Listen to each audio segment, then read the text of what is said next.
Well, I was sitting on a chair and seen the gutter leaking, and when I went to the back door, the water started coming in. I knew it was raining, but it never seemed like that much rain. I just went down to check the sub pump, and it was all right, and I come up, and just that quick it went through the cellar, and I didn't know it. I couldn't get out. Everywhere I went to look out a window or anything was flooded. Kenton started calling me about flooding in Ligonier, Bedford, and Clearfield, so I started calling people that I knew in all three communities, and the only one that came back to us as having disaster was Clearfield. So Jamie and I came up here and in an advanced team for our DR, and that was the first day I met Kay. It took about 2.5 hours to rescue me. They come up because I had some breathing problems, and it makes you sick. I just couldn't believe it was happening. I never ever seen a flood like that in my life. So it's scary. Yeah. I remember Doug coming up to me, but I don't recall what day it was. And I was standing out here, and I was by myself here, and he just started coming up and talking to me, telling me the house had mold, and they're here to help me, and wasn't dinging in at all. It was just like, I think I was still in shock when he was here. Somehow, it was ordained by the Lord that I would speak to this lady. I could tell she was very distraught. She kept telling me how much of a burden this flood was to her, and she kept reiterating that.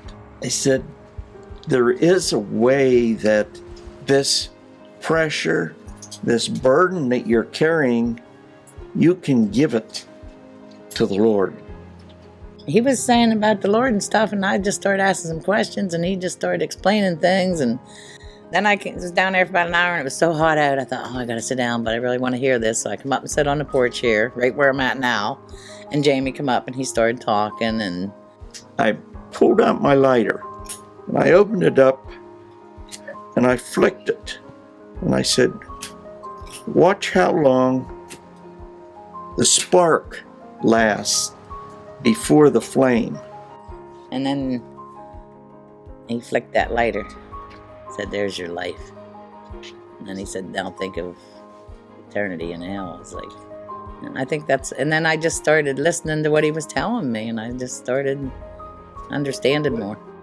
I wouldn't be where I am today if it wasn't for him. And the rest of the crew, but I mean, he's the one that was talking to me more. They were busy working. I think the Lord gave us command, love one another and love your neighbor as yourself. It appears to me that the disaster relief is not only for the relief of helping people with their homes, but it is the hearts that can be changed, the love of Christ that can be shared by each and every disaster relief person. So I feel as though that was the mission here in Clearfield, and it was such a privilege. When this happens and strangers come up to you that you've never seen, that don't even live around here, and they're concerned for you, that's what gets you. So how can you not listen to people that are helping you that don't even know you?